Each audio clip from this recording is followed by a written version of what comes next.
thanks very much indeed for making time.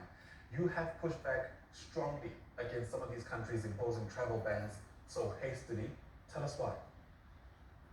Yes, good morning. And I want to echo what my Vice Chair said just now, and we are of the same opinion.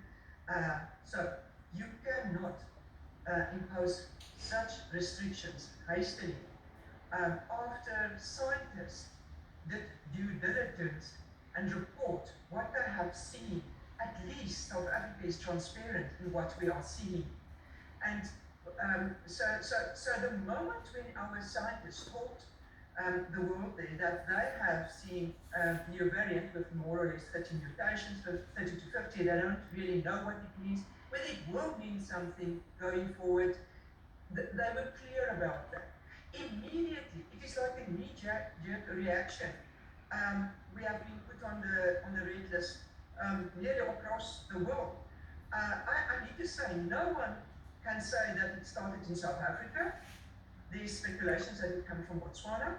But if you look at the current data coming from the rest of Europe, they're also seeing it in Europe. And my suspicion is because our scientists are very alert and doing a lot of sequencing in the background, that maybe those European countries missed it because of the symptoms. The symptoms is not the same than Delta. It's very similar to Beta. And you can easily miss the symptoms.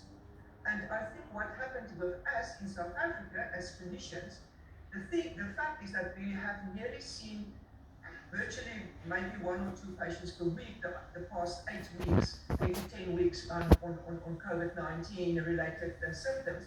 And when we all of a sudden saw people coming in, young people, especially men, complaining of this extreme fatigue and body ache and pain with headaches, a bit of a scratchy throat, we then started to test again, and we found it positive. And we, as I've said, we alerted the advisory council and said, listen, there's new symptoms, and it's not Delta. So we were lucky that we had a break in between and saw the new symptoms. But now we are being the variants. It's not right. It should never happen like that. And if the world wants transparency, they would need to deal much better with this type of data that's being made available. You say the symptoms appear to be similar to that of the Beta variant. Are you able to tell us a bit more about their severity, at least from your vantage point? Okay, so I have also consulted with other general practitioners in the Pretoria Midrand region, and we all more or less see the same. It's very, very mild symptoms. As I've said, that body aches and pains, extreme tiredness with a bit of a scratchy throat, no loss of smell or taste, no oxygen levels dropping at this stage. We are seeing extremely mild cases, easily treated at home. I'm not aware of any of the GPs that I've spoke to with this past 24 hours who had admitted one patient, not even me. We haven't admitted many. And if you look at the stats, in Gauteng, there's only 2,629 out of 10,000 cases that's been reported. Yes, the whole picture might change going forward, but for now, I think it's important to know that there's a new variant. You need to alert the public to what the symptoms are, but it's not to impose travel restrictions on South Africa, as if, again, we are the bad people in the world. If the rest of the world want no new variants to be developed or evolving, they have to start with a project where they vaccinate Africa, because that's where it's going to start. And we have said it before. We have said that new variants will come from Africa, especially HIV patients, unvaccinated. It's not new. And we have said that we are going to see a fourth wave. It's not new. And we are still saying to the people out there in the country of South Africa, please get vaccinated. We will only know in about 2 or 3 weeks from now on whether the vaccinated people are being kept out of hospital.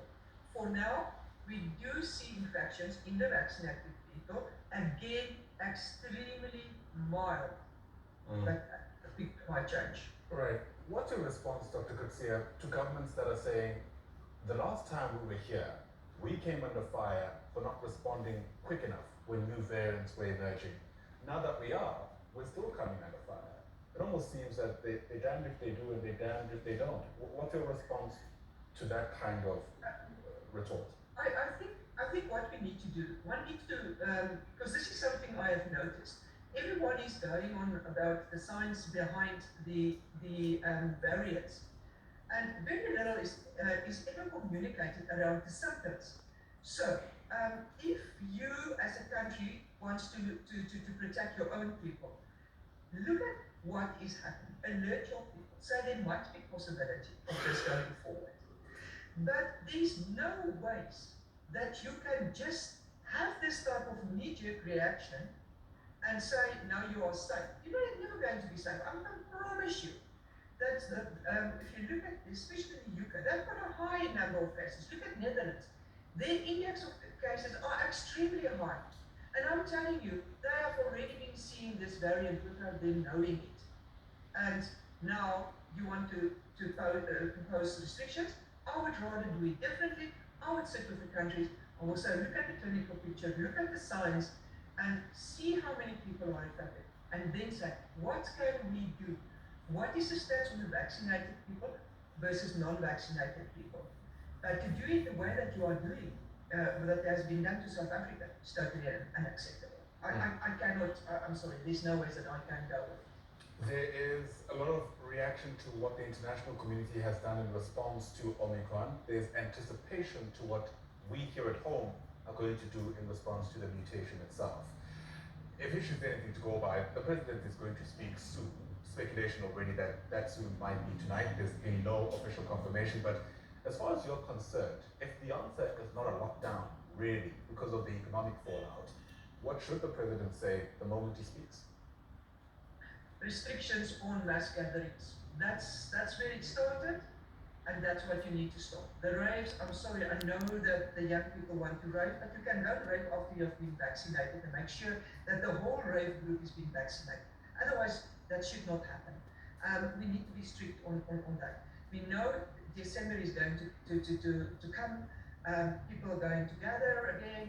So get vaccinated and stop mass gatherings. That's where I would start, and all these messages out there that, you're going to die if you get vaccinated in 3 years from now on, or I don't know, I have now started to block people on my cell phone, sending me these horrible messages and telling me how bad I am for being advocating for people to be vaccinated. I don't need that, and the country doesn't need that. So either you get vaccinated or you take the responsibility of getting your variant diseases and see what happens. But we need to make a start, and you need to take responsibility. Each and every person out there in the Republic of South Africa need to start taking responsibility. It's not only government's responsibility, but it's you, first to yourself, then to your loved ones, then to the people around you. And I think that should be very, very clear going forward. Dr. Angelique Kutsia, always great getting your insights on these issues. Thanks very much indeed for speaking to us. Really do appreciate it. Dr. Kutsia is the chair of the South African Medical Association. Thanks very much indeed.